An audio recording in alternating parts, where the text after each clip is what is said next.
राधे राधे दोस्तों, आज हम आपको सुनाएंगे दो बहनों की किस्मत की कहानी। अगर आप हमारे चैनल पर नए हैं तो प्लीज़ हमारे चैनल को सब्सक्राइब करें, वीडियो को लाइक करें और शेयर करें। बहुत समय पहले की बात है, एक छोटा सा गांव था। उस गांव में शिवदत्त और पुष्पा नाम के पति पत्नी रहते थे। शिवदत्त और पुष्पा की दो बेटियां थीं, जिनका नाम अनीता और कविता था। और शिवदत्त का जो परिवार था वह बहुत ही हंसी खुशी अपना जीवन व्यतीत कर रहा था।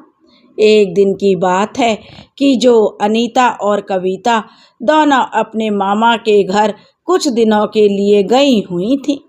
अब वे दोनों बहनें वहाँ से जब वापस अपने घर आ रही थीं, तभी उनकी नज़र एक साधु बाबा पर पड़ी।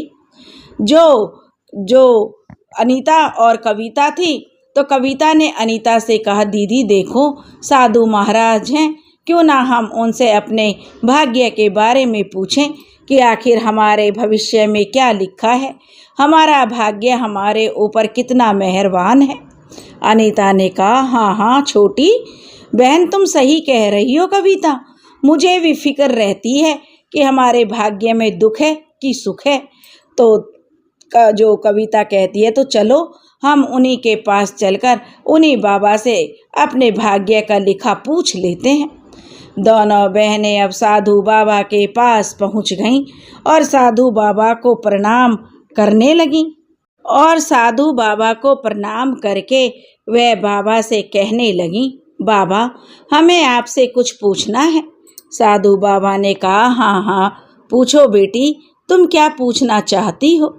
तब दोनों बहनें कहने लगीं, बाबा हम दोनों बहनों को अपने भाग्य की बड़ी चिंता रहती है, हम अपने भाग्य के बारे में पूछना चाहते हैं। और हाँ बाबा, हमें डर है कहीं हमारे भाग्य में कोई बड़ा दुख तो नहीं लिखा है, इसलिए हम दोनों बहनें आपके पास आई हैं। बाबा क्या आप हमारे भाग्य के बारे में हमें बता सकते हैं कि हमारे भाग्य में आखिर क्या लिखा है। तब बाबा ने कहा कि हाँ दिखाओ बेटियों, अपना हाथ दिखाओ, मैं अभी तुम्हारी हस्तरेखा देखकर बताता हूँ। तभी अनीता और कविता दोनों बहन बहुत ही उत्साहित होते हुए अपना अपना हाथ उस साधु बाबा को दिखाने लगती हैं। साधु बाबा उन दोनों के हाथ को कुछ देर तक बड़े ध्यान से देखते हैं, फिर कुछ सोच में पड़ जाते हैं। दोनों बहनें बाबा को ऐसे सोच में देखकर पूछने लगती हैं, क्या हुआ